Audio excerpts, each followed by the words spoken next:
It's been 10 years since the Horsemen last appeared.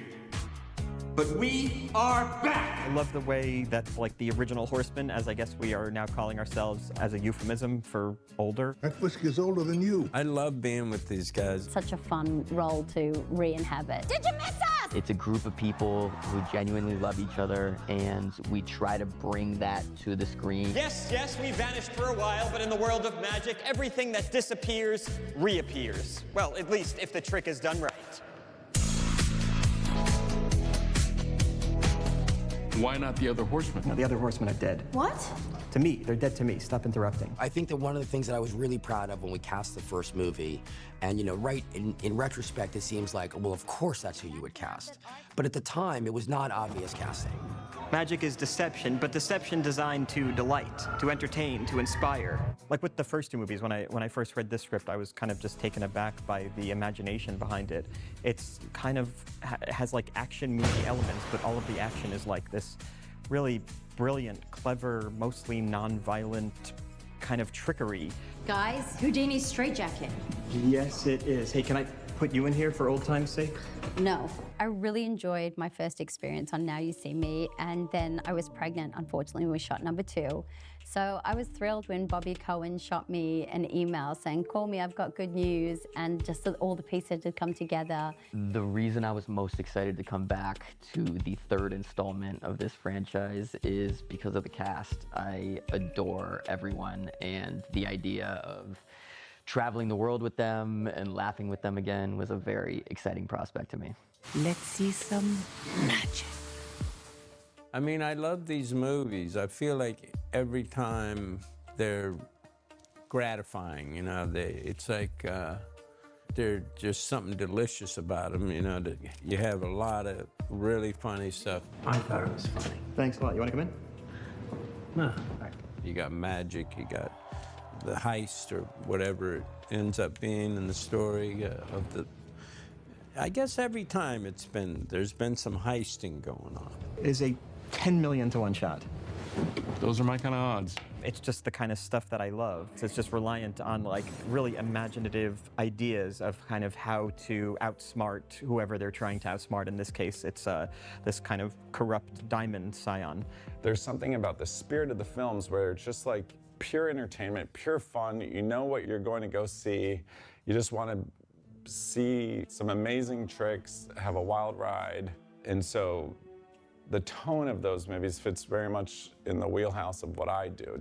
I feel like I make movies for audiences, and my ultimate goal with my films is just to entertain. The writing process is always sort of a very fluid process, and there isn't a straight line to doing it, right? So first you're trying to figure out what's the movie about on a larger level. And we knew, again, on the larger level, it was going to be about the old team. I'm really trying not to take any of this personally, but please, can you tell me, did the Eye contact you directly? Yeah. You too? Yes. Well, why didn't you call me sooner? I'm so sorry. I had to find a babysitter. Everything happened like that. There's just something about them, and I don't think that that's only because it's about magicians doing heroic things. I have to imagine it's because of the characters. And at this point, everybody really knows the assignment, what their character is here to do. Because in this movie, I'm not only that same character who's kind of arrogant, Bosco Leroy. What did you type fictional magician name into ChatGPT? but I'm also leading these 3 young magicians, and I feel kind of condescending towards them. All leading to your riskiest theft to date, my identity. You were there? You had our faces plastered on every scaffolding and subway stop in the city. That's copyright infringement, by the way. Of course I was there. I'm both trying to teach them and shepherd them, but I'm also irritated that they sometimes don't listen to me. And so there's a kind of interesting shade in this movie to my character, which is one of feeling both competitive with these young people who I think don't know anything, and then ultimately impressed by what they're able to pull off. Well, we don't need you, so. Bosco, what do we need this guy for? We're crushing it. You're crushing it? You're stealing a little money from some crypto, bro. I am talking about big fish here, man. I'm talking about something that will make a real difference. It was so fun to come back. Over the years, Jesse Eisenberg and I have exchanged emails around, like, I don't know, accommodation for movies, or we've like passed at various functions. But I hadn't seen Dave. I've seen Woody a lot because he's in my sort of social group. And then Lizzie, of course, we made Bachelorette together. So to be back together has been so much fun. I laugh with this cast probably more than any movie I've ever been on. We have the dumbest inside jokes, the dumbest games that we have returned to for over 15 years now. This really silly game called Hands, where, well, fingers, but we like guess each. So I'm not even gonna embarrass ourselves by telling you how simple and basic this game is, and yet how much we're obsessed with it. That involved trying to guess a finger on a hand. It's even simpler than I just described it, but I just love them. And you know, these movies, we're doing pretty crazy sequences that are physically and emotionally taxing, but because of the cast, we're laughing the whole way through, and it all moves so seamlessly. And this is my 1, 2, 5. This is my 6th project with Jesse.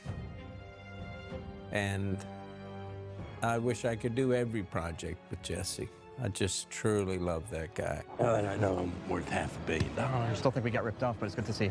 You know, Jesse and Woody were in these movies in addition to my movies, and so there's just these natural overlaps. And to me, if you can capture that and it conveys on screen, it's such a beautiful thing. And coming into this, I had been told that they all get along super well and they love each other. Obviously, there was the original 4, and then there was the 4 of the second movie, but not all 5 of them had been together. So it was nice to be able to bring them all together. And Isla and Lizzie, you know, got along great, which was terrific. I was thinking, I feel like we should start our own group, you guys. Oh, a girls' magic group? Yes. Horse girls. No, not that. We're horse women. Not that. And she has this really sardonic wit that she has in the second movie, and she's just really dry. Bonsoir. And she's hilarious. And Lizzie is very funny. She makes us laugh a lot. We were in a water tank for a week, and honestly, Lizzie had us in stitches.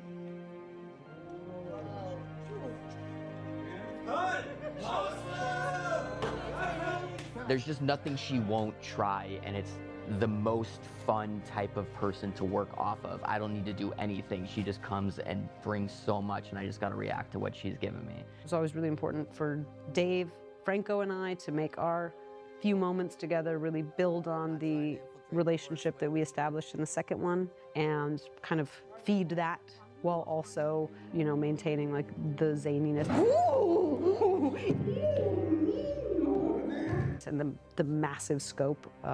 They seem to keep getting bigger and bigger, these films. And so really, I'm sure if you like tallied up everybody's screen time, there's not a ton of time to really get those moments in, but at this point, everybody knows what they're supposed to be doing. And I think that it's gotten to a place that's really polished, and we kind of get to finish those stories or continue those stories within this insane framework. I believe strongly that, you know, you cast the right actors to play these parts and just kind of let them do what they do. Since I'm not a writer myself, I'm less precious about the words, and it's more about the feeling. And the thing that's also just been really fun, and here's the part about movie making, no matter what kind of movie you're making, that you don't know, is there's an alchemy to it, and there's a mystery to it, and you don't know if the actors are going to bond. And one of the things that's been why it's been such a joy making these movies, starting on the first 2, is that the original cast, you know, yes, Jesse and Woody knew each other, but the rest of the cast didn't know each other, and they absolutely adore each other. And they have so much fun making these movies. And again, that's one of those other things that's intangible. When actors are having fun making the movie, the audience senses that, and it's giving them permission to have fun. Because it makes the movie audience feel like, I wish I was one of those people. I wish I was there. I wish I was a horseman. It is very good to be back.